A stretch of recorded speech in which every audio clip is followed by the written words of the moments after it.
The rain pounded against the fogged windows of the old manor, hiding secrets that begged to be seen. Yet no one noticed until blood stained the floor.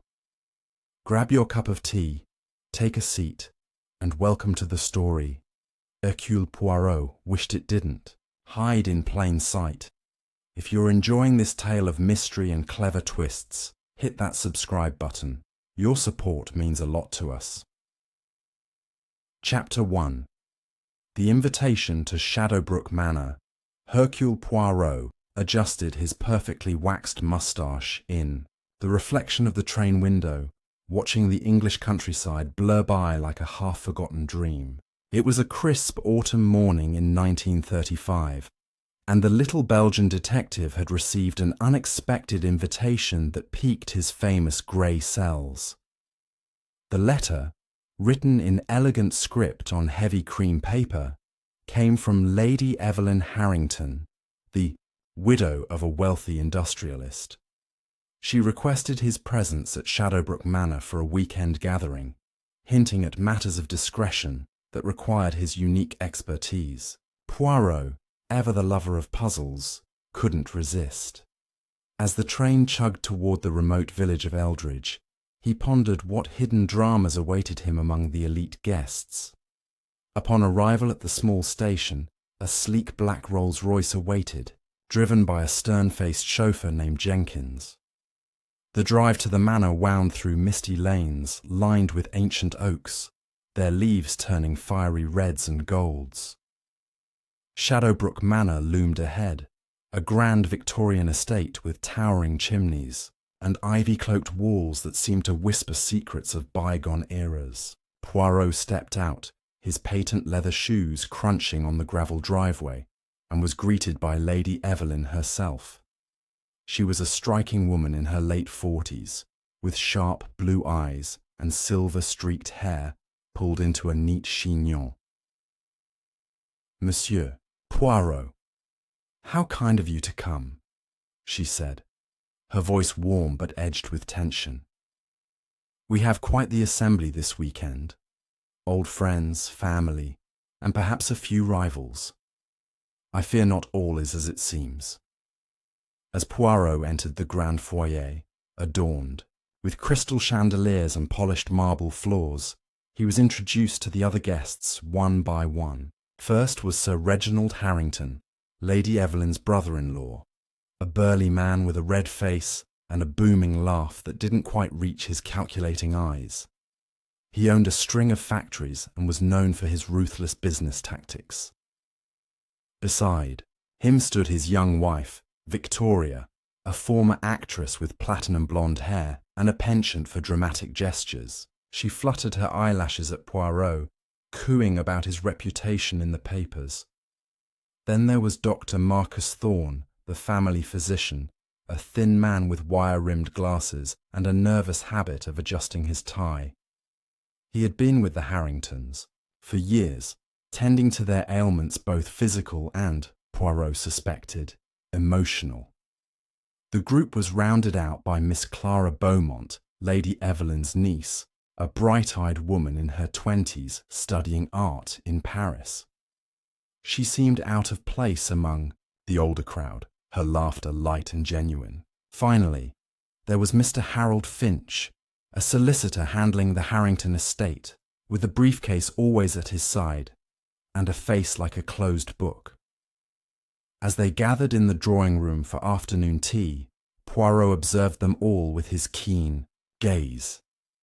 The air was thick with unspoken tensions, glances exchanged, words left hanging. Lady Evelyn poured tea from a silver pot, her hand steady, but her smile forced. "We're here to celebrate the anniversary of my late husband's patent on his revolutionary engine design," she explained. "But truthfully, Monsieur Poirot, I've heard whispers of foul play in his death last year. The police called it an accident, a fall down the stairs, but I suspect otherwise." Poirot sipped his tea, the delicate china cup dwarfed in his gloved hands. "Madame, accidents are often the mask of malice. Tell me more of this patent. Was it valuable?" Lady Evelyn nodded, her eyes darting to Sir Reginald, who was helping himself to a generous slice of Victoria sponge cake. Immensely so. It could revolutionize transportation, worth millions. My husband Arthur left it to me in his will, but there are clauses, complications. Sir Reginald cleared his throat loudly. Nonsense, Evelyn. Arthur was clumsy after his evening brandy. No need to drag up old ghosts. But Poirot noted the way Victoria's hand tightened on her husband's arm, and how Dr. Thorne avoided eye contact, focusing instead on stirring his tea endlessly. As the conversation shifted to lighter topics, the latest London fashions, and the upcoming hunt, Poirot excused himself to freshen up before dinner. His room was lavish, with a 4-poster bed and a view of the manicured gardens shrouded in twilight fog. Unpacking his suitcase, he arranged his toiletries with meticulous care. The silver-backed brushes, the pomade for his moustache, and a small notebook where he jotted initial observations. The family dynamics, he murmured to himself. They are like a web, sticky and entangled. Downstairs, the guests mingled, but Poirot's mind raced. Why invite him now, a year after the death? What whispers had Lady Evelyn heard? And why did Sir Reginald seem so eager to dismiss the suspicions? Dinner that evening was a sumptuous affair in the oak-panelled dining room, lit by candles that cast flickering shadows on the walls. The menu featured roast pheasant, buttered vegetables from the estate's garden, and a rich claret that loosened tongues. Clara chatted animatedly about her Parisian adventures, painting vivid pictures of Montmartre cafes and avant-garde artists. Uncle Arthur would have loved it there, she said wistfully. He always encouraged my sketches. Harold Finch, ever, the professional, discussed legal matters dryly, mentioning recent amendments to the will that favoured Lady Evelyn. Sir Reginald grunted in response, his fork clattering a bit too loudly on his plate. Victoria meanwhile flirted shamelessly with Dr. Thorne, who blushed and stammered excuses. Poirot, seated at Lady Evelyn's right, steered the conversation subtly. "Tell me, Sir Reginald, what do you make of this patent? A family legacy, no?" Sir Reginald wiped his mouth with a napkin. "A gold mine, if handled right. But Evelyn here wants to sell it off to some American firm. Wasteful, if you ask me." Lady Evelyn's eyes flashed. Arthur wanted it used for good, not hoarded for profit. The tension simmered like the soup course, and Poirot filed away every word, every gesture. After dessert, a decadent chocolate mousse, the group retired to the library for brandy and cigars. Bookshelves stretched to the ceiling, filled with leather-bound volumes on history, science and engineering. Arthur Harrington's desk sat in the corner, untouched since his death, papers still scattered as if he might return any moment. As the clock struck 10, a sudden storm rattled the windows, thunder echoing like a warning. Poirot lingered, pretending to browse a book on mechanics, but really listening to the hushed arguments. Clara confided in him quietly. "Aunt Evelyn thinks someone pushed Uncle down those stairs. The banister was loose, but he knew that. Why not avoid it?" Poirot nodded thoughtfully. "Mademoiselle, the obvious is often overlooked. What hides in plain sight can be the deadliest clue." Dr. Thorne approached, offering a nightcap, but his hands trembled slightly. "Nerves, doctor?" Poirot asked innocently. Thorne laughed it off. "Just the weather. Storms always unsettle me." Retiring to his room, Poirot locked the door and sat by the fire, piecing together the fragments. The manor felt alive with secrets, each guest a potential player in a deadly game. Lady Evelyn's invitation wasn't just social, it was a cry for help. As rain lashed the panes, Poirot wondered if the killer, if there was one, walked among them, their motive as clear as day, yet invisible to all but his little grey cells. Little did he know, the first shadow of truth would emerge by morning, drawing him deeper into the web. This chapter sets the stage with our detective's arrival and the introduction of suspects, building suspense through subtle hints and interactions. Stay tuned for Chapter 2, where a shocking discovery upends the peaceful facade. Chapter 2. The Scream in the Dawn. The first light of dawn crept through the heavy curtains of Shadowbrook Manor, casting a pale glow over the sprawling estate. Hercule Poirot, an early riser by habit, was already dressed, his suit impeccable, his moustache pristine. He stood by his window, gazing at the mist that clung to the gardens like a ghostly veil. The storm from the previous night had softened to a drizzle, but the air felt heavier, charged with an unease that set his detective instincts tingling. He had barely begun his morning routine, sipping a cup of strong coffee brought by a maid, when a piercing scream shattered the silence of the manor. It came from the east wing, sharp and raw, cutting through the stillness like a knife. Poirot set his cup down with precision and hurried toward the sound, his polished shoes clicking on the polished floors. The scream had come from the direction of the guest quarters, and as he navigated the maze of corridors, he heard hurried footsteps and muffled voices. He reached the east wing hallway, where a small crowd had gathered outside an open door. Clara Beaumont stood there, her face ashen, hands pressed to her mouth. Beside her, Jenkins, the chauffeur, looked grim, his usual stoicism replaced by wide-eyed shock. Lady Evelyn appeared moments later, her silk robe hastily tied, her composure fraying at the edges. "What is it?" she demanded, her voice sharp. Poirot pushed past gently, entering the room. Inside, the scene was grim. Harold Finch, the solicitor, lay sprawled across the floor of his guest room, his body twisted unnaturally. His briefcase, always so carefully guarded, was open, papers scattered like fallen leaves. A heavy brass candlestick lay beside him, its base stained with blood that pooled beneath his head. The room smelled faintly of cigar smoke and something metallic. Blood, Poirot noted. The window was ajar, letting in a damp breeze that fluttered the curtains. Dr. Thorne knelt beside the body, his fingers pressed to Finch's wrist, though the effort seemed futile. "He's dead," Thorne said, his voice low, almost a whisper. "Blunt force to the skull. It must have been quick." Poirot's eyes swept the room, cataloguing every detail. The overturned chair, the half-empty glass of brandy on the bedside table, the mud-streaked rug near the window. He crouched beside the body, careful not to disturb the scene. Finch's face was frozen in a look of surprise, his glasses askew. "When was he last seen?"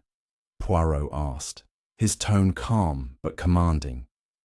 Clara, still trembling, spoke up. "At dinner, Monsieur Poirot. He was quiet as usual, but he left the library early, said he had work to do." Jenkins nodded. "I saw him head upstairs around 10:30. No one else came this way, far as I know." Lady Evelyn clutched her robe tighter. "This is dreadful. First Arthur, now Harold. What is happening in my home?" Her voice cracked, and Poirot noted the genuine fear in her eyes. Sir Reginald and Victoria arrived, the latter gasping dramatically at the sight. "Oh, heavens, poor Mr. Finch!" she cried, clinging to her husband's arm. Sir Reginald's face was unreadable, but his jaw tightened as he surveyed the room. "Probably slipped and hit his head," he muttered. "Clumsy sort." Poirot raised an eyebrow but said nothing. his mind already turning over possibilities. He examined the candlestick closely without touching it. It was heavy, ornate, one of a pair that had adorned the library last night. Its twin was missing, likely still downstairs. The blood on its base was fresh, not yet fully dried, suggesting the attack had occurred in the early hours. Poirot moved to the window, noting the mud on the sill and the faint imprint of a boot outside in the flower bed. Below the window, it was open when you arrived, he asked Clara. She nodded. Yes, I noticed the draft when I came in after I heard the crash and screamed. Poirot's gaze lingered on the scattered papers. Most were legal documents, wills, contracts, correspondence about the patent, but one sheet caught his eye. It was a handwritten note, crumpled as if clutched tightly. He used a handkerchief to pick it up, reading the scrawled words. Meet me at 2 a.m. We must settle this. No signature, no addressee. He tucked it away for later, aware of the eyes, watching him. Dr. Thorne stood, wiping his hands on a cloth. I'll need to notify the police, but the village constable won't be much help. This looks deliberate. Poirot nodded. Indeed, Doctor, and the candlestick suggests a crime of opportunity, no? Something, or someone, provoked sudden violence.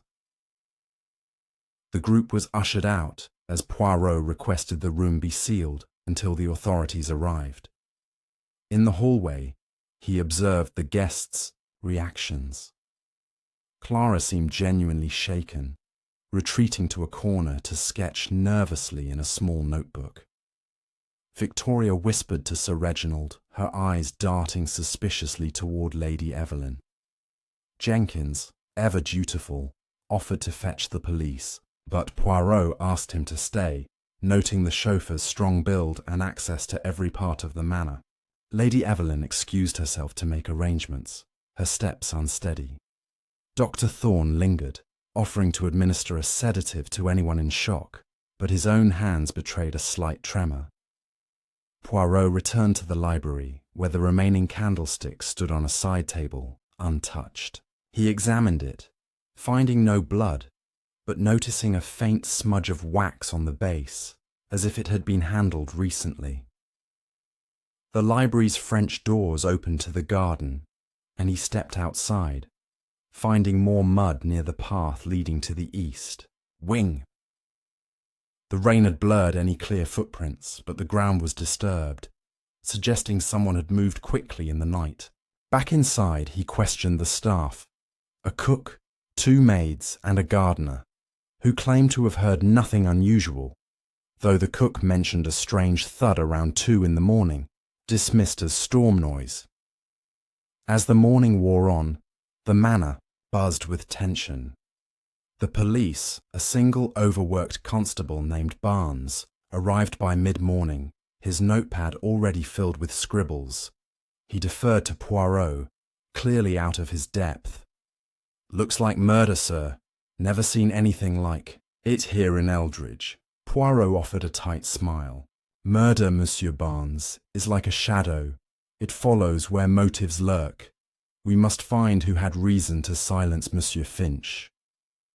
The constable nodded, scribbling furiously, while Poirot's mind raced.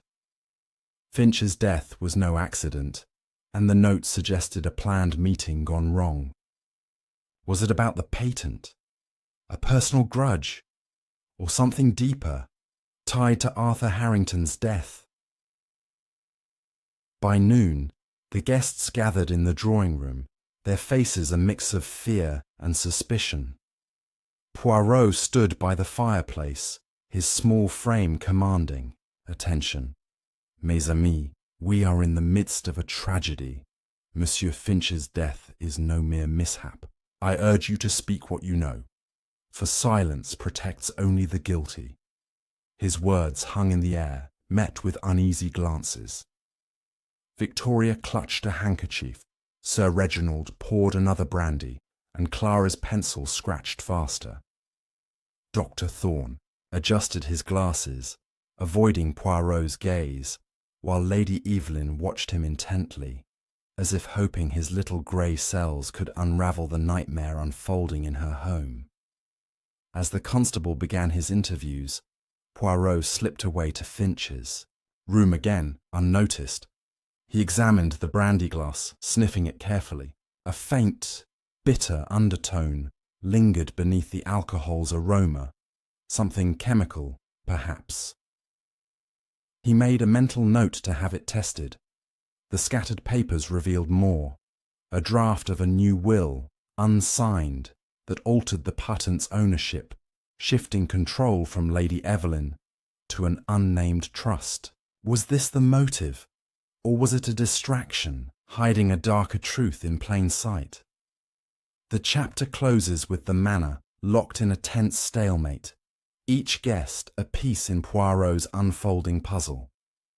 The rain continues to fall, and a chilling realization dawns.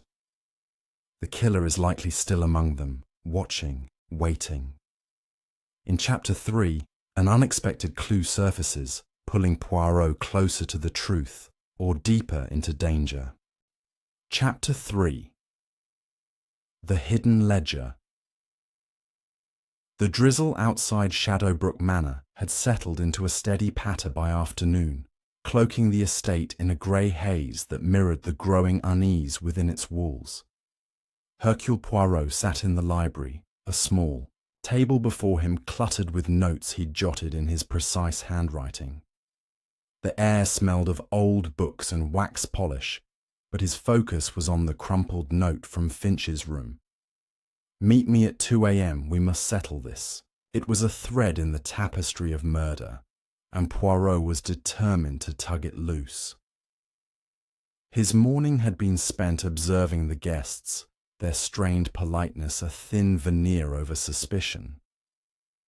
Now, with the constable's interviews dragging on, in the drawing room, Poirot sought answers in the shadows of the manor's past. He began by examining Arthur Harrington's desk, left untouched since his death. The desk was a mahogany behemoth, its surface littered with engineering sketches and patent documents. Poirot sifted through them carefully, noting diagrams of an engine design so intricate it could indeed be worth millions. But something else caught his eye. A small, leather-bound ledger tucked beneath a stack of papers. Its edges were worn, the pages yellowed, and it was locked with a tiny brass clasp. Poirot's gloved fingers traced the lock, his mind racing. Why hide a ledger? And why leave it here where anyone might find it? He slipped the ledger into his pocket and moved to the French doors, checking the garden path again. The mud was still disturbed, but a new detail emerged. A single pearl earring, half buried near the rose bushes. It was delicate, with a tiny, diamond accent, too fine for a servant, suggesting one of the female guests. Victoria's ostentatious jewellery or Clara's understated elegance came to mind, but he reserved judgment. Returning indoors, he found Jenkins polishing silver in the pantry and questioned him discreetly. "The garden path, Monsieur Jenkins. It is well trodden, non? Did you see anyone near the east wing last night?" Jenkins shook his head, his expression guarded. "No, sir. I was in my quarters by 11. Storm kept me up, but I saw nothing." Poirot's next stop was the kitchen, where the cook, Mrs. Davies, was kneading dough with vigour. She was a stout woman with a sharp tongue, unafraid to speak plainly.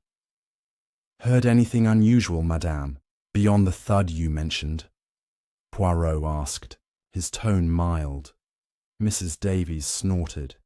"Just the usual creaks of this old place. But I'll tell you that Mr. Finch was always poking about, asking questions about Mr. Arthur's business. Nosy, he was." She lowered her voice. "Once saw him arguing with Sir Reginald in the study, months back. Something about money owed." Poirot nodded, filing the information away. Money was a motive as old as time. Back in the library, Poirot tackled the ledger's lock with a paperclip, his nimble fingers making short work of it. Inside, he found columns of numbers, dates, and cryptic initials: RH, EH, MT. The figures were substantial, thousands of pounds moving to and from accounts labelled only as trust or overseas. One entry, dated a week before Arthur's death, showed a transfer of $50,000 to RH, likely Sir Reginald Harrington. Another, more recent, noted a payment to MT, Dr. Marcus Thorne perhaps. The ledger hinted at financial secrets tied to the patent, but its full meaning eluded him. He tucked it back into his pocket, knowing it was a key to the puzzle. As evening approached, the guests reconvened in the dining room for a subdued supper. The constable had left, promising to return with a detective from London, leaving Poirot as the de facto investigator. The mood was sombre, the clink of cutlery loud in the silence. Clara sat quietly, her sketchbook absent, her eyes red-rimmed. Victoria, dressed in a low-cut emerald gown, tried to lighten the mood with chatter about London theatre, but her laughter rang hollow. Sir Reginald drank heavily, his face flushed, while Dr. Thorne pushed food around his plate, lost in thought. Lady Evelyn, presiding at the table's head, looked frail, her earlier strength eroded by the day's events. Poirot steered the conversation to the patent, probing gently. "Madame Evelyn, this engine design, it attracted many eyes, yes? Were there others who sought its control?" Lady Evelyn hesitated, glancing at Sir Reginald. "Arthur had offers, American firms, German investors. He refused them all, wanted it for British industry. Harold was handling negotiations to license it, but—" Her voice trailed off. Sir Reginald slammed his glass down. "Harold was meddling, that's what. Always scribbling in that briefcase of his. Probably got himself into trouble." Victoria shot her husband a sharp look, but said nothing. After supper, Poirot cornered Dr. Thorne in the hallway, noting the man's nervous fidgeting. "Doctor, you knew Monsieur Finch well, no? Did he ever speak of threats or disputes over money?" Thorne adjusted his glasses, his voice unsteady. "Harold was private. He mentioned concerns about the estate's finances, but nothing specific. I'm just a doctor, Monsieur Poirot, not privy to their business." Poirot smiled thinly. "Yet you are part of this family's orbit, Doctor. Even the smallest star casts light." Thorne flushed and excused himself, claiming a headache. Later, in the privacy of his room, Poirot examined the pearl earring under a lamp. It was distinctive, likely custom-made. He recalled Victoria wearing a similar pair at dinner the previous night, but one ear had been bare tonight. A coincidence or a clue? He cross-referenced the ledger's entries with his notes, suspecting the initials tied the guests to a web of financial deceit. The 2 a.m. meeting suggested Finch had confronted someone, perhaps about the ledger or the unsigned will. But who? And was this murder linked to Arthur's death, or a new crime born of greed? As midnight neared, Poirot took a final walk through the manor, his footsteps silent on the thick carpets. In the east wing, he paused outside Finch's room, now locked. A faint rustle came from within, too soft for the wind. He tested the door, still secure, but the sound lingered in his mind. Someone was still searching, still hiding. The manors. Secrets were piling up, each one a piece of the puzzle Poirot was determined to solve. He returned to his room, locking the door, and sat by the fire, The ledger opened before him. The truth was closer, but danger was closer still. The chapter ends with the stakes rising as Poirot uncovers financial clues and a possible intruder in the night. In Chapter 4, a confrontation reveals a shocking betrayal, tightening the noose around the killer. Chapter 4. The confrontation in the conservatory. The morning sun struggled to pierce the thick clouds over Shadowbrook Manor, casting a muted light through the conservatory's glass walls. Hercule Poirot stood among lush ferns and blooming orchids, the air heavy with damp earth and the faint tang of citrus from a potted lemon tree. He had chosen this secluded spot for a purpose, knowing its isolation would loosen tongues. The ledger's cryptic entries and the pearl earring weighed on his mind, but a new urgency drove him. A whispered argument he'd overheard at dawn between Sir Reginald and Victoria, their voices sharp with accusation. Poirot's grey cells buzzed. The time for subtle observation was giving way to direct action. He had invited Sir Reginald to join him in the conservatory, ostensibly to discuss the estate's gardens, a neutral topic to mask his true intent. Sir Reginald arrived, his broad frame filling the doorway, his face still ruddy from the previous night's brandy. "What's this about, Poirot?" he growled, brushing past a hanging vine. "I've no time for pleasantries with all this nonsense going on." Poirot smiled, his eyes sharp. "Monsieur, it is precisely this nonsense that brings us here. You argued with your wife this morning, did you not? About a matter most delicate." Sir Reginald's jaw tightened, but he said nothing, his silence a confirmation. Poirot pressed on, his voice soft but relentless. "The ledger I found suggests you received a large sum before Arthur's death. And last night, you spoke harshly of Monsieur Finch's meddling. Was he close to exposing something you wished hidden?" Sir Reginald's face darkened, his hands clenching into fists. "You're barking up the wrong tree, Poirot. I owed Arthur nothing, and Finch was a busybody who stuck his nose where it didn't belong." He stepped closer, towering over the detective. "Watch your step, little man. Accusations can ruin a reputation." Before Poirot could respond, Victoria swept into the conservatory, her silk shawl trailing like a comet's tail. Her eyes were bright with anger, one pearl earring glinting in her left ear, the match to the one Poirot had found. "Reginald, you fool!" she snapped, oblivious to Poirot's presence at first. "You promised you'd keep quiet about the money." She froze upon seeing Poirot, her hand flying to her throat. "Oh, Monsieur Poirot, I didn't mean—" Poirot raised a hand, his expression serene but unyielding. "Madame, your earring is most distinctive. I found its twin in the garden near the east wing. Perhaps you took a midnight stroll." Victoria's face paled, her lips parting in a gasp. I lost it yesterday in the rose garden. I was admiring the blooms." Her voice wavered, and Sir Reginald shot her a warning glance. Poirot noted the exchange, his mind piecing together their unease. "A curious place to lose such a treasure, madame, so close to where Monsieur Finch met his end.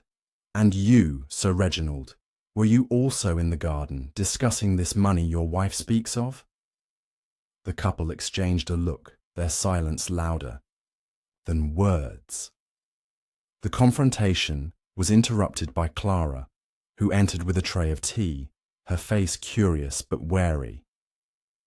"Aunt Evelyn thought you might want refreshment," she said, setting the tray on a wicker table.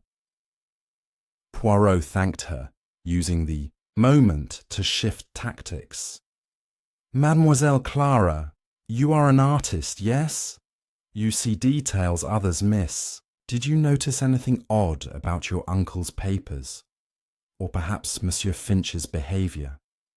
Clara hesitated, her fingers twisting a strand of hair. Harold was always secretive, clutching that briefcase. But once, in Paris, he visited me, asking about Uncle Arthur's old letters. He seemed worried. Poirot filed this away, turning back to the couple. The truth.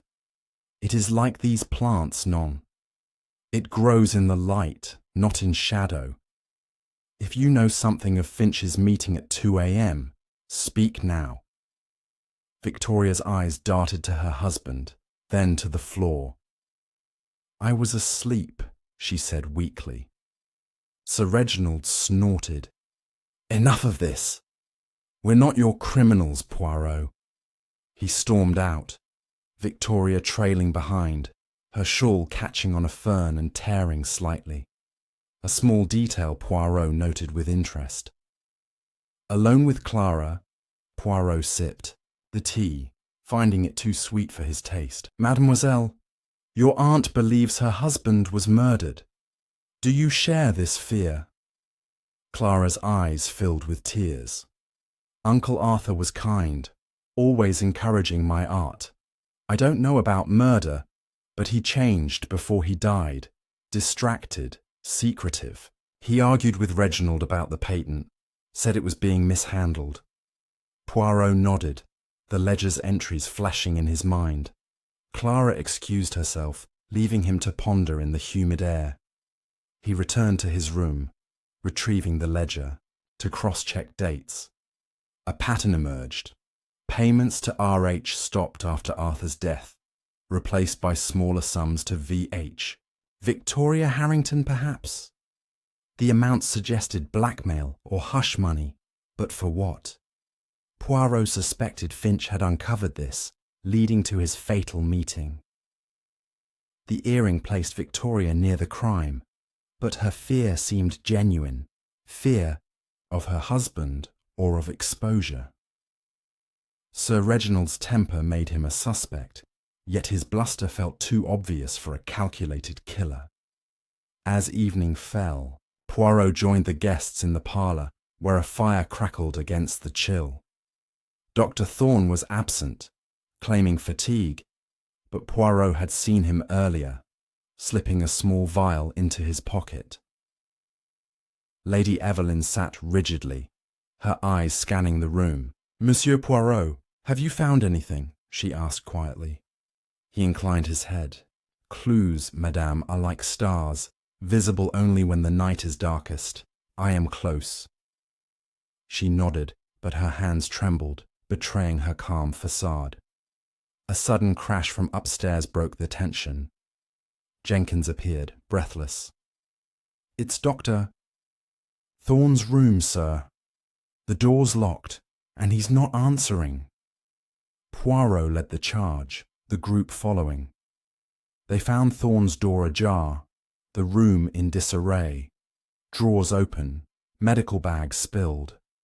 A syringe lay on the floor, its contents unknown. Thorne sat slumped in a chair, alive but dazed, his glasses missing. Someone searched my room, he mumbled. Poirot's eyes narrowed. The killer was growing bold or desperate.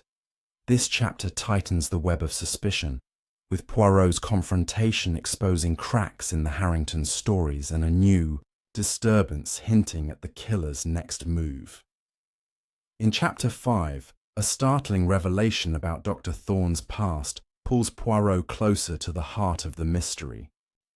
Chapter 5. The Doctor's Secret.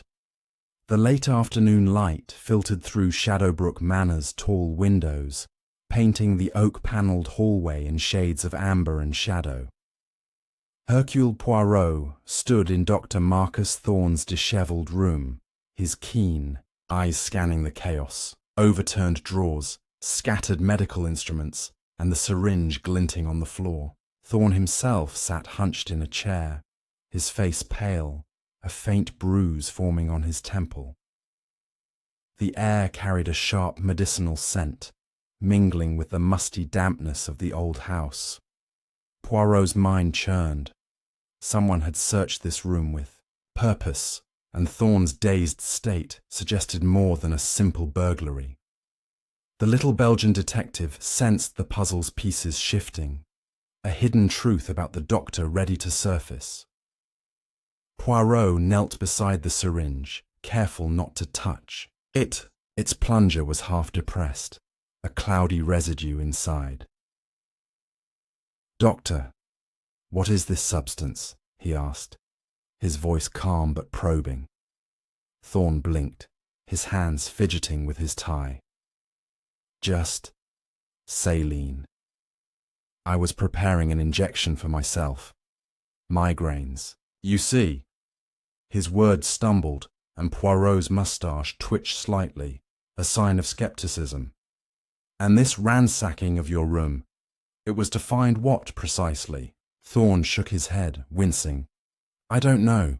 I heard footsteps, then a blow to my head. I woke up like this." Poirot noted the doctor's evasiveness, his eyes avoiding contact.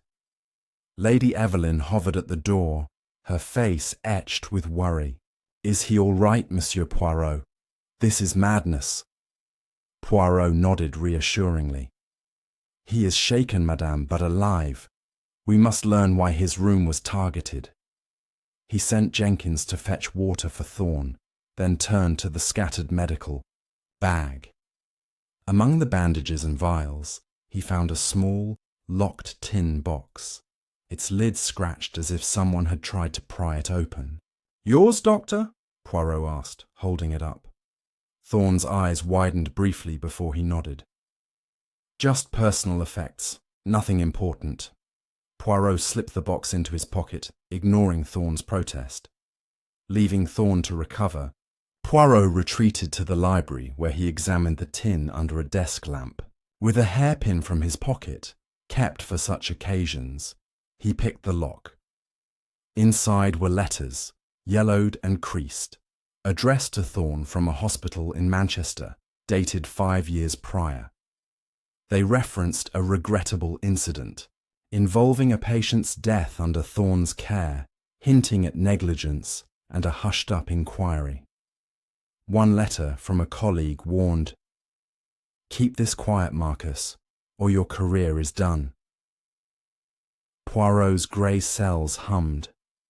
A scandal in Thorne's past could be a motive for blackmail, or a reason to silence Finch, who might have uncovered it. Dinner that evening was a tense affair, the dining room's candlelight casting long shadows.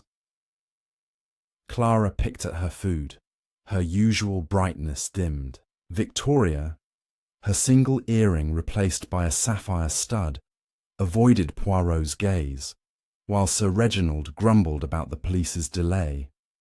Lady Evelyn, seated at the table's head, seemed distracted, her eyes darting to Thorne, who ate mechanically, his bruise now hidden by a bandage. Poirot steered the conversation carefully. "Doctor, you have served this family long, yes? Did Monsieur Finch ever inquire about your professional history?" Thorne's fork paused mid-air. "He asked about my work, yes, but only in passing. He was more interested in Arthur's health." Poirot nodded, letting the lie linger. After dinner, he approached Clara in the parlour, where she sat sketching the fireplace's intricate carvings. "Mademoiselle, you mentioned Monsieur Finch's visit to Paris. Did he speak of the doctor's past?" Clara's pencil hesitated. "Not directly, but he asked if I had heard rumours about Uncle Arthur's doctor. I thought it odd. He seemed to know something I didn't." She leaned closer, her voice low. "Monsieur Poirot, I found something in the attic yesterday, before Harold's death. Old medical records hidden in a trunk. They mentioned a patient of Dr. Thorne's, who died unexpectedly." Intrigued, Poirot followed Clara to the attic, a dusty maze of crates and cobwebs lit by a single bulb. She led him to a trunk, its lock broken, and pulled out a file labelled Harrington A. Medical History. Inside were notes in Thorne's handwriting, detailing Arthur's treatments for heart palpitations in the months before his death. One entry, dated a week before the fatal fall, noted an experimental medication administered at Arthur's request. Poirot's eyes narrowed. The handwriting matched the cryptic note found in Finch's room, suggesting Thorne had arranged the 2 a.m. meeting. But why? To cover a past mistake or something more sinister? Back in his room, Poirot cross-referenced the ledger's entries with the medical file.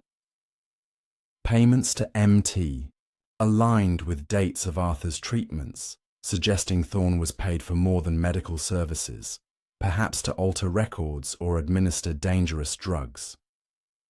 The syringe in Thorne's room nagged at Poirot. Céline did not cloud like that. He suspected a sedative, or worse, a poison meant to silence Finch before he could expose Thorne's secrets. The doctor's nervous demeanour and the attack on his room pointed to a man cornered, but by whom? The killer or their own guilt? As night fell, Poirot took a quiet walk through the manor's grounds, the gravel crunching underfoot. The rose garden, where he'd found the earring, was now bathed in moonlight, and he noticed fresh footprints, small, likely a woman's, leading to a tool shed. Inside, he found a cloth stained with blood, hidden beneath a pile of sacks. It smelled faintly of the same medicinal scent as Thorne's syringe. Someone was tying up loose ends, and Poirot suspected Victoria's involvement, her earring a damning clue. Yet Thorne's past loomed larger, a shadow cast over both deaths. Returning to the manor, Poirot overheard a hushed conversation in the study. Sir Reginald's voice was low, urgent. "You should have burned those papers, Marcus. If they find out..." Thorne's reply was sharp. "I did what you asked. Don't pin this on me." Poirot slipped away before they noticed, his mind racing. The doctor was entangled with Sir Reginald, perhaps in a scheme tied to the patent or Arthur's death. The truth was tantalizingly close, but the danger was closer. This chapter unveils Thorne's hidden past and deepens the mystery, with new evidence pointing to a conspiracy. In Chapter 6, Poirot sets a trap to catch the killer, risking everything to expose the truth. Chapter 6. The Trap in the Twilight. Twilight draped Shadowbrook Manor in a veil of deepening blue, the sun dipping below the horizon as Hercule Poirot paced the length of the grand hallway. The revelations about Dr. Thorne's past had ignited a spark in his little grey cells, but Poirot knew evidence alone was not enough. He needed a confession, or at least a slip that would unravel the knot of deceit. With the London detective delayed by a washed-out road, Poirot decided to act. He would set a trap, using the ledger and the stained cloth as bait to lure the killer into the open.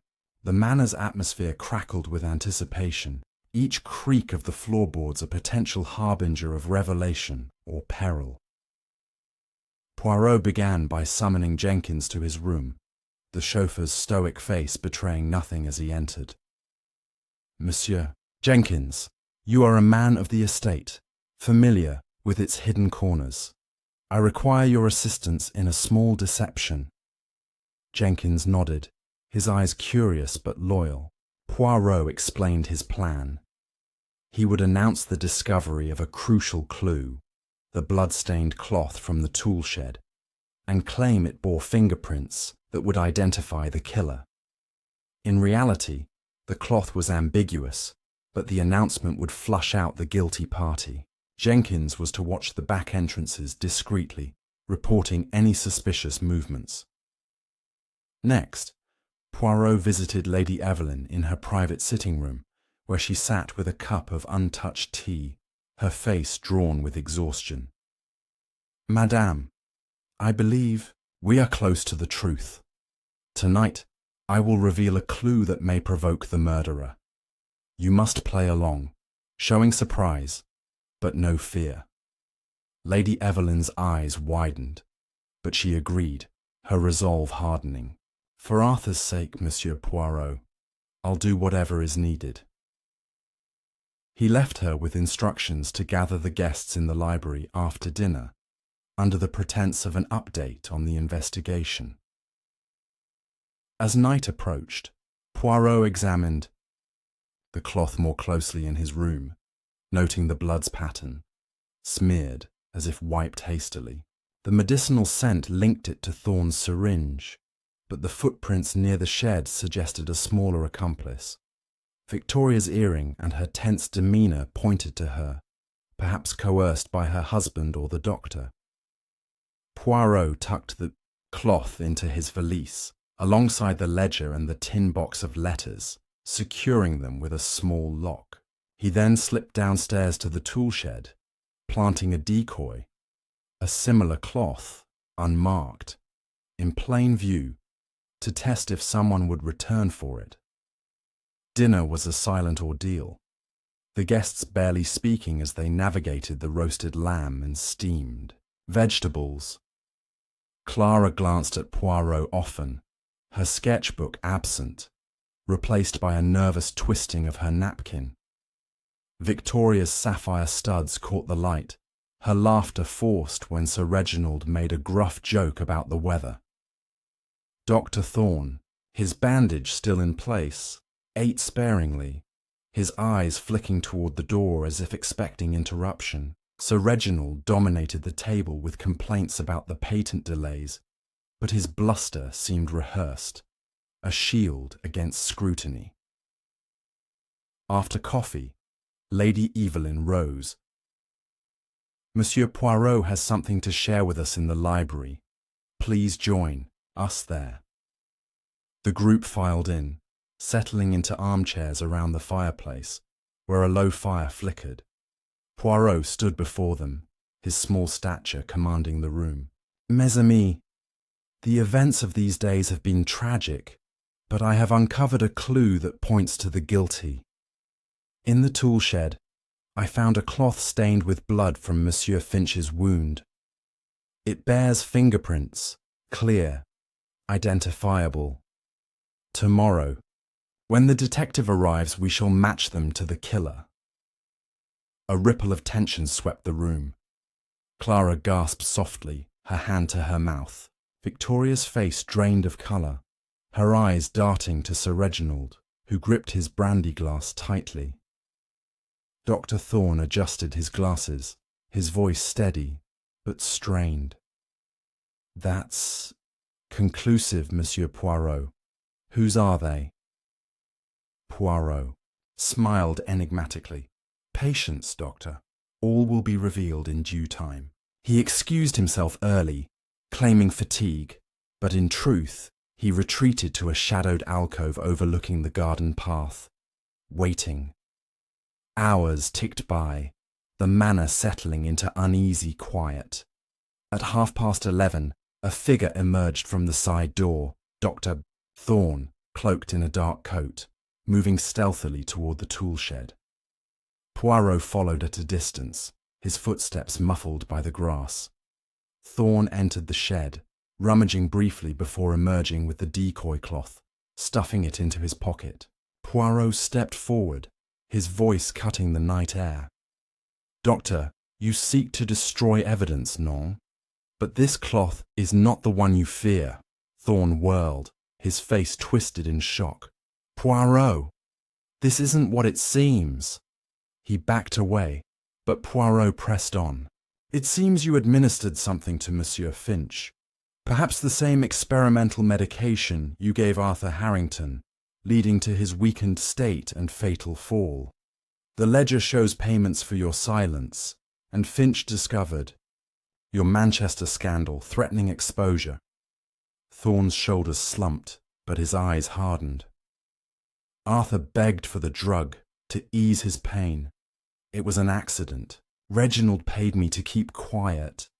But Finch, He blackmailed me, demanded a share. I met him that night to pay, but he attacked me. I defended myself. Poirot's eyes narrowed. With the candlestick and the syringe. Was it to subdue him? First. Thorne nodded, defeated. Sedative, to calm him, but things escalated. Suddenly, a rustle from the bushes. Victoria appeared, a small pistol in her trembling hand. "Stop, both of you," she cried. "Marcus, you idiot! Reginald sent me to check on you." Poirot raised his hands slowly. "Madame, the earring in the garden. It was you, helping to clean up after." Victoria's voice broke. "Reginald pushed Arthur. He wanted the patent. I covered for him, but Finch found out. Marcus handled Finch for us. But now—" Sir Reginald burst from the shadows, wrenching the pistol from her. "Enough! Poirot, you meddle too much." He aimed at the detective, his face contorted with rage. "The patent is mine by right. Arthur was weak, hoarding it. I loosened the banister, gave him a shove. Finch was next, nosing into the finances." Poirot remained calm, his voice steady. "And the doctor aided you, for a price. But murder compounds, monsieur. Jenkins." At his call, the chauffeur emerged with the constable, who had arrived quietly, earlier at Poirot's secret summons. "Arrest them!" Poirot commanded. Sir Reginald fired wildly, the shot echoing, but Jenkins tackled him, the pistol skittering away. Victoria sobbed as handcuffs clicked, Thorne silent in resignation. In the Manners' Hall, as the culprits were led away, Lady Evelyn embraced Poirot. "You risked your life, monsieur." Poirot adjusted his moustache. "The truth, madame, is worth the risk. Your husband's death was no accident, and now justice prevails." Clara watched, her eyes wide, the nightmare ending. This chapter climaxes with Poirot's trap, revealing the conspiracy behind the murders. In Chapter 7, Loose, ends are tied as Poirot explains the full web of deceit. Chapter 7, The Unravelling Truth. The morning after the dramatic confrontation in the garden, Shadowbrook Manor felt like a house exhaling after holding its breath. The clouds had parted, and sunlight streamed through the tall windows, illuminating dust motes that danced in the air. Hercule Poirot sat in the library, his small frame poised in an armchair, a steaming cup of tisane in his hand. The ledger, the stained cloth, and the tin box of letters lay neatly arranged on the table before him, each a silent witness to the crimes unravelled. Lady Evelyn, Clara, and the remaining staff gathered at his request, their faces a mix of relief and lingering shock. The arrests of Sir Reginald, Victoria, and Dr. Thorne had left the manor quieter, but questions hung heavy, demanding answers only Poirot could provide. He began with a gentle clearing of his throat, his eyes scanning the room. "Mes amis, the tragedy of Shadowbrook is a tale of greed and betrayal, woven tightly but now undone by the little grey cells. Allow me to explain how the pieces fit." Lady Evelyn leaned forward, her hands clasped, while Clara clutched her high sketchbook, her pencil still. Poirot held up the ledger. "This book records payments, a trail of money that fueled murder. Sir Reginald, hungry for control of Arthur's patent, orchestrated his brother's death. The loose banister was no accident. It was tampered with, and a push ensured Arthur's fall. Dr. Thorne, compromised by his own past, aided this crime, administering a drug that weakened Arthur, masking it as treatment." He paused, letting the weight of his words settle. The payments to R.H. in this ledger were Sir Reginald's reward for silence, but after Arthur's death they shifted to V.H., Victoria, who knew of her husband's act and helped conceal it. Her earring, found in the garden, places her at the scene of Finch's murder, cleaning up the mess. Clara gasped softly, her eyes wide. Aunt Evelyn, did you suspect them all along? Lady Evelyn shook her head, her voice faint. I feared, but I had no proof, only whispers and doubts. Poirot continued, holding up the tin box. Monsieur Finch, the solicitor, uncovered Dr. Thorne's secret, a patient's death in Manchester, a scandal buried. Finch used this to blackmail Thorne, demanding a share of the patent's profits. The note, "Meet me at 2 a.m., was Thorne's, arranging a payoff. But when Finch grew too bold, Reginald ordered his death. Thorne struck Finch with the candlestick, a moment of panic, while Victoria stood watch, her earring lost in haste. He produced the blood-stained cloth from the tool shed. This, smeared with Finch's blood, confirms their attempt to hide the crime. Lady Evelyn's eyes filled with tears. Arthur trusted them. Reginald, his own brother, and Marcus, our doctor for years. Poirot nodded solemnly. Trust, madame, is the canvas on which betrayal paints its darkest strokes. Sir Reginald coveted the patent's wealth, believing it his due. Victoria, dazzled by luxury, followed his lead. Thorne, trapped by his past, was their tool, his medical knowledge twisted to serve their ends. Clara spoke up, her voice trembling but firm. What about the syringe in Dr. Thorne's room? Was it really a sedative? Poirot's moustache twitched in approval. A keen question, mademoiselle. The syringe held a sedative, yes, but traces suggest a stronger dose, perhaps meant to incapacitate Finch before the fatal blow. The attack on Thorne's room was Reginald's doing, searching for the letters that could expose their pact. When he found nothing, he grew desperate, leading to last night's recklessness. The room fell silent, the fire crackling softly in the hearth. Jenkins, standing by the door, shifted uncomfortably. Monsieur Poirot, I saw nothing that night, but I should have known something was wrong. The staff, we trusted the family. Poirot waved a hand dismissively. Do not blame yourself, Monsieur Jenkins. The guilty hid their deeds in plain sight, a trick most clever. Even I, Poirot, nearly overlooked the ledger's significance. Lady Evelyn rose, her composure returning. What happens now, monsieur? The patent, the estate, how do we move forward? Poirot's eyes softened. The patent is yours, madame, as Arthur intended. The unsigned will Finch carried was a forgery, meant to divert control to Reginald's trust. With the truth exposed, you may honour your husband's vision. As for the estate, it is a house of memories, but also of hope. He turned to Clara. And you, mademoiselle, your sketches capture truth. Perhaps they will guide you to heal, through art. As the group dispersed, Poirot lingered, gathering his notes. The constable, now joined by the London detective, arrived to collect the evidence: ledger, cloth, letters, and the earring. Poirot handed them over, his explanation concise but thorough.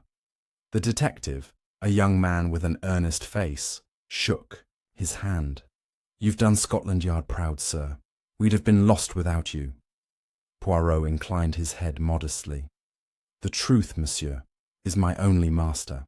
That evening, as Poirot packed his suitcase, Clara approached, offering a small sketch of the manor, its ivy-clad walls glowing in twilight.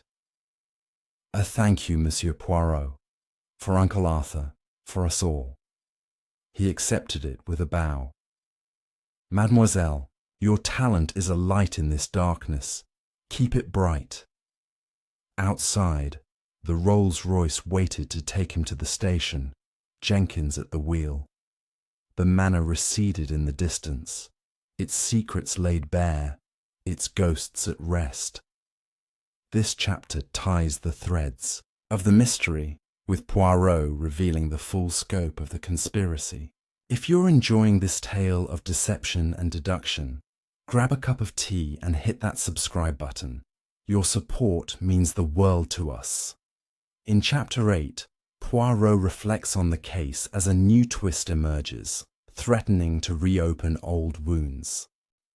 Chapter 8. The Letter from the Past. The train to London rattled through the countryside, its rhythm a soothing counterpoint to the whirlwind of events at Shadowbrook Manor. Hercule Poirot sat in a first-class compartment, his suitcase neatly stowed, the sketch from Clara Beaumont tucked safely inside. The morning sun glinted off his polished shoes as he sipped a cup of weak railway tea, his mind still turning over the case. The arrests of Sir Reginald, Victoria, and Dr. Thorne had brought justice, yet a faint unease lingered, like a melody unresolved. His little grey cells, ever restless, sensed a final piece of the puzzle waiting to be uncovered. Back at the manor, as Poirot had prepared to leave, Jenkins had handed him a sealed envelope found slipped under the library door that morning. It was addressed to Monsieur Poirot in a shaky, unfamiliar hand with no sender's name. Poirot had pocketed it, intending to read it on the train. Now, in the quiet of the compartment, he slit the envelope open with a penknife. Inside was a single sheet of paper, its ink faded but legible, dated 2 years prior. The letter began, "My dear friend, if you read this, I am likely gone.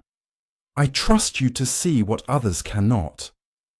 It was signed Arthur Harrington. Poirot's pulse quickened. The letter was a posthumous plea from Lady Evelyn's late husband, written before his fatal fall. It detailed his suspicions of betrayal within his inner circle. "Reginald covets the patent," Arthur wrote, "and I fear he plots against me. Marcus, my doctor, has been evasive, his treatments leaving me weaker. I've hidden a second ledger in the manor's chapel, behind the altar's loose stone. It holds proof of their scheme." Poirot leaned back, the implications sinking in. A second ledger could confirm the financial trail he'd uncovered, and perhaps reveal more about the conspiracy. He reread the letter, noting Arthur's mention of a trusted friend to whom he'd sent a copy of the letter for safekeeping. Who was this friend? And why had the letter surfaced now, after Finch's murder? Poirot suspected someone in the manor, perhaps a loyal servant or Clara, had found it and delivered it anonymously, fearing reprisal. The train's whistle jolted him from his thoughts, and he resolved to return to Shadowbrook immediately, despite his departure. The chapel's hidden ledger could solidify the case against the conspirators and ensure no loose ends remained. Arriving back at Eldridge Station by noon, Poirot hired a local taxi to return to the manor. The driver, a chatty man named Tom, remarked on the village's gossip about the murders. "Never thought Shadowbrook would see such scandal," he said, shaking his head. Poirot nodded politely, his mind elsewhere. At the manor, Lady Evelyn greeted him with surprise, her face pale but composed. "Monsieur Poirot, you're back so soon. Is something wrong?" He produced Arthur's letter, watching her eyes widen as she read it. "My husband wrote this. But how? I never knew." Together, they hurried to the chapel, a small stone building tucked behind the manor's gardens, its stained glass windows glowing faintly. The air inside was cool, smelling of wax and old wood. Poirot found the altar, a simple marble slab, and tapped its base until a hollow sound revealed the loose stone. Behind it was a small cavity containing a second ledger, its pages brittle but intact. He opened it, finding entries mirroring the first ledger but with additional details. Payments to a shell company named Eldridge Ventures, linked to Sir Reginald, and notes of meetings with foreign investors, arranged by Thorn. Lady Evelyn's hands trembled as she scanned the pages. Arthur knew they were betraying him. Why didn't he tell me? Poirot placed a gentle hand on her shoulder. He wished to protect you, madame, but he left this for justice. The ledger confirmed Reginald's plan to sell the patent abroad, bypassing Arthur's wishes, with Thorn falsifying medical records to mask Arthur's induced weakness. A final entry mentioned a safeguard, a duplicate patent filing Arthur had sent to a solicitor in London, ensuring the design's legacy if he died. Poirot telephoned the London detective, who was still at the village inn, and shared the new evidence. This ledger, monsieur, seals the case. It proves premeditation beyond doubt.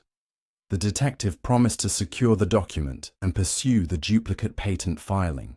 As they spoke, Clara appeared, her sketchbook under her arm. I found the letter in Uncle Arthur's study, hidden in a book, she admitted. I was afraid to give it to you earlier, with everyone watching. Poirot smiled warmly. Mademoiselle, your courage has completed the puzzle. Back in the library, Poirot laid out the full story for Lady Evelyn and Clara. The letter and second ledger exposed the depth of the conspiracy.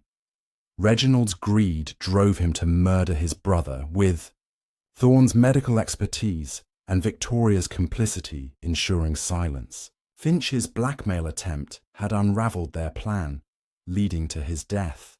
The anonymous delivery of the letter suggested a loyal soul, likely Clara, acting as Arthur's posthumous ally. Lady Evelyn vowed to honour her husband's vision, licensing the patent to a British firm for public good. As evening fell, Poirot prepared to leave again, his work complete. The manor felt lighter, its shadows less oppressive. Jenkins drove him to the station, his usual stoicism softened by gratitude. "You've saved this house, sir," he said quietly. Poirot waved a hand. "Non, monsieur. I merely revealed what was hidden in plain sight." On the train, he gazed at Clara's sketch, a reminder of the truth's quiet power. This chapter uncovers Arthur's final message, solidifying the case with hidden evidence. If you're gripped by this tale of mystery, take a seat, sip your tea, and hit that subscribe button. Your support means everything. In Chapter 9, Poirot faces an unexpected visitor, stirring doubts about a lingering secret. Chapter 9. The visitor at dusk. The train from Eldridge chugged steadily toward London, its wheels clacking in a rhythm that lulled most passengers into a doze. Hercule Poirot, however, sat alert in his compartment, his sharp eyes fixed on the passing countryside, though his mind lingered on Shadowbrook Manor. The second ledger and Arthur Harrington's letter had sealed the case, exposing the full extent of the conspiracy. Yet, as the sky deepened to a dusky purple, a nagging doubt tugged at his little grey cells. The anonymous delivery of Arthur's letter suggested someone else knew more than they had revealed. Who was the trusted friend Arthur mentioned, and why had they waited until now to act? Upon arriving at London's Paddington station, Poirot hailed a taxi to his flat, intending to compile his notes for the final report to Scotland Yard. The city buzzed with evening life, streetlights flickering on, vendors calling out their wares. But Poirot's thoughts were elsewhere. As he unlocked his door, he found an unexpected visitor waiting in the dimly lit parlour. A man in his 60s, lean and silver-haired, stood by the fireplace, his tailored coat suggesting wealth and refinement. "Monsieur Poirot, I presume," he said, his voice smooth with a hint of a Scottish burr. "I am Alistair Gordon, solicitor and old friend of Arthur Harrington." Poirot's moustache twitched with curiosity as he gestured for the man to sit. "Monsieur Gordon, your visit is most unexpected. You are, perhaps, the trusted friend mentioned in Arthur's letter." Gordon nodded, his expression grave. "I received a copy of that letter 2 years ago, with instructions to act only if Arthur's fears were realized. When I heard of the recent tragedy at Shadowbrook, I knew it was time." He produced a slim folder from his briefcase, handing it to Poirot. "This is the duplicate patent filing Arthur sent me, along with a sworn affidavit detailing his suspicions about Reginald and Marcus Thorne." Poirot opened the folder, scanning the documents. The patent filing was identical to the one at Shadowbrook, but the affidavit was new, outlining Arthur's discovery of Reginald's meetings with foreign investors and Thorne's questionable treatments.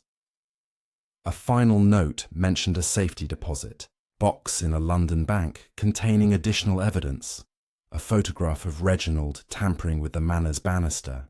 "Arthur was meticulous," Gordon said. "He knew his life was at risk, but wanted Evelyn protected. I delayed acting, hoping the police would uncover the truth, but your reputation prompted me to come forward." The detective leaned back, his fingers steepled. "Why, monsieur, did you not deliver this sooner? 2 deaths might have been prevented." Gordon's eyes darkened with regret. "I was abroad until last week, handling Arthur's overseas accounts. I only learned of Finch's murder upon my return. I sent the letter to Shadowbrook anonymously, fearing direct involvement might endanger Evelyn or Clara." Poirot nodded, understanding the caution but sensing a deeper motive. "And this photograph, where is it now?" Gordon hesitated, a flicker of unease crossing his face. "The bank box requires 2 keys. One I have, one Arthur left with Evelyn. I haven't accessed it yet." Poirot's instincts flared. The hesitation, the precise timing of Gordon's arrival, it suggested more than a friend's loyalty. Was he protecting Arthur's legacy or his own interests? Poirot decided to test him. "Monsieur, you knew of the patent's value. Did you perhaps seek a share for your silence?" Gordon stiffened, his voice sharp. "I served Arthur faithfully. My only aim is justice." Sensing the need for caution, Poirot invited Gordon to accompany him to the bank the next morning. "We shall retrieve this photograph together, non? It will be the final nail in the conspirator's coffin."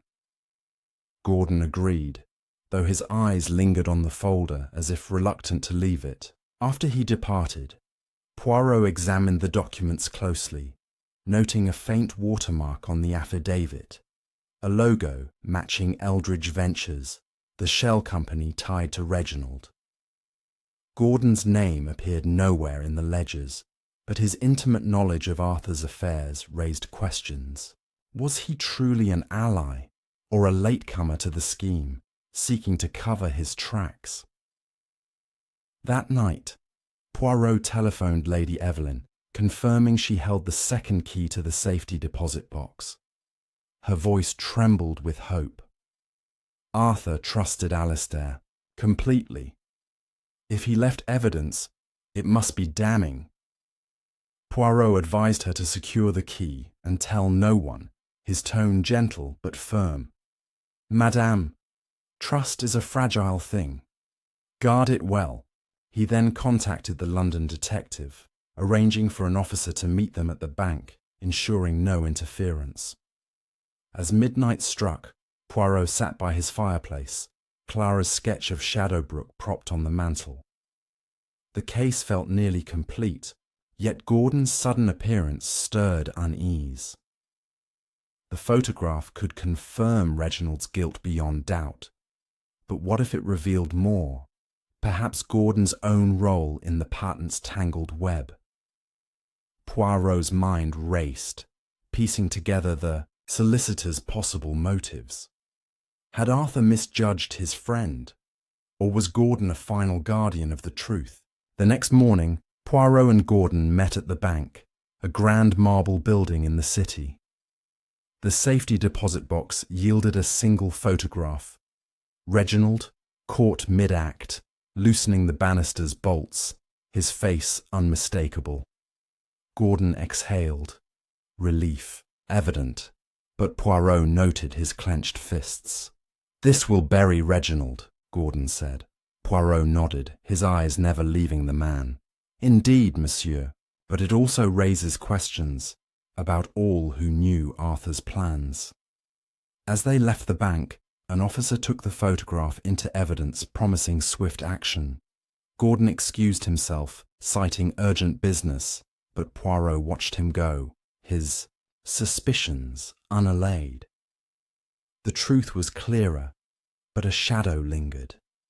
A final secret, perhaps, buried in Gordon's haste. This chapter introduces a mysterious visitor and new evidence, deepening the intrigue. If you're hooked on this tale of secrets and suspense, grab a cup of tea, hit that subscribe button, and join us for the unraveling. Your support means the world. In Chapter 10, Poirot confronts the last twist, sealing the case with a startling revelation. Chapter 10. The final revelation.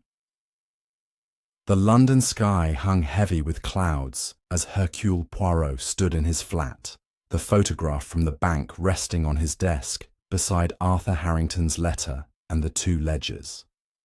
The case of Shadowbrook Manor had unravelled a web of greed, betrayal, and murder.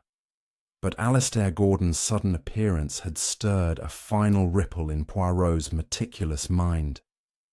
The solicitor's connection to Arthur, his knowledge of the patent, and his hesitant demeanour suggested a deeper role, one Poirot was determined to expose. With Sir Reginald, Victoria, and Dr. Thorne in custody, the truth was nearly complete. But the little grey cells demanded one last confrontation to lay all secrets bare. Poirot arranged a final meeting at Shadowbrook Manor, summoning Lady Evelyn, Clara, and Alistair Gordon, along with the London detective, Inspector Davies, who had taken charge of the case. The train ride back to Eldridge was quiet, Poirot's thoughts consumed by the watermark on Gordon's affidavit, the Eldridge Ventures logo, a clue that tied the solicitor to the same shell company Reginald had used. As the manor came into view, its ivy-clad walls bathed in late afternoon light, Poirot felt the weight of resolution. The library, with its towering bookshelves and crackling fire, would be the stage for the final act. The group gathered, their faces a mix of anticipation and dread. Lady Evelyn sat rigidly, clutching the safety deposit box key, while Clara sketched nervously, her pencil capturing the room's tension. Gordon stood by the window, his silver hair catching the light, his expression guarded. Inspector Davies, notebook in hand, nodded to Poirot. "Monsieur Poirot, you've called us here for the full truth. Let's have it." Poirot adjusted his moustache, stepping into the centre of the room, his voice clear and commanding. "Mes amis, the murders of Arthur Harrington and Harold Finch were born of greed, but the roots run deeper than we first saw. Today, I reveal the final thread, the role of Monsieur Alistair Gordon." Gordon's eyes narrowed, but he remained silent. Poirot held up the affidavit from the bank. This document, provided by Monsieur Gordon, confirms Arthur's suspicions of betrayal, but its watermark, Eldridge Ventures, links it to the company Reginald used to siphon funds from the patent. "Monsieur Gordon, you claim to be Arthur's friend, yet you knew of this company. Why? Gordon's voice was steady but strained. I handled Arthur's legal affairs. I knew of the company, yes, but only as his solicitor. Poirot shook, his head producing the second ledger. This ledger, hidden in the chapel, lists payments to A.G. You, Monsieur Gordon. Small sums, discreet, beginning 3 years ago. You were not merely Arthur's friend. You were complicit in the patent's exploitation. Lady Evelyn gasped, her hand flying to her mouth. Clara stopped sketching, her eyes wide. Gordon's composure cracked, his hands clenching. That's preposterous. I protected Arthur's interests. Poirot pressed on, relentless. Non, monsieur. You advised Arthur to create Eldridge Ventures, knowing Reginald would use it to attract foreign investors, skimming profits for himself. And you. When Arthur grew suspicious, you kept silent, accepting payments to stay quiet. The letter you sent me was no act of loyalty. It was a calculated move to deflect suspicion after Finch's death threatened to expose you. He turned to the photograph of Reginald tampering with the banister. This image, left in the bank, was your insurance, a way to ensure Reginald took the fall if the scheme unravelled. Gordon's face flushed, his voice rising. You have no proof. Those payments were for legal services. Poirot raised a hand, his gaze piercing. The proof, monsieur, is in your hesitation, your sudden arrival, and the fact that you alone knew of the bank box's contents. You sent Arthur's letter to Shadowbrook, hoping to steer suspicion to Reginald and Thorn, but you overlooked one detail, the watermark, a careless trace of your involvement. Clara spoke up, her voice trembling but firm. Monsieur Poirot, I found Uncle Arthur's letter in his study, but it was already open. Someone had read it before me. Poirot nodded. Indeed, mademoiselle. Monsieur Gordon, you found the letter during a visit to Shadowbrook, perhaps searching for Arthur's duplicate patent filing. You resealed it, delivering it later to cover your tracks. Gordon's shoulders slumped, his defiance crumbling. I never meant for anyone to die, he muttered. Arthur was my friend, but the patent's potential, it was too much. Reginald promised me a share if I helped divert the funds. I didn't know he'd kill Arthur. Poirot turned to Lady Evelyn. Madame, your husband trusted Monsieur Gordon, but greed corrupted that trust. Gordon facilitated the financial scheme, while Reginald and Thorn executed the murders. Victoria, caught in her husband's web, aided in covering their tracks.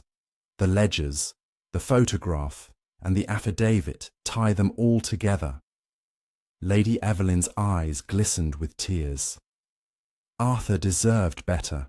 Thank you, Monsieur Poirot, for giving him justice. Inspector Davies stepped forward, handcuffs ready. Mr. Gordon, you're under arrest for conspiracy and fraud.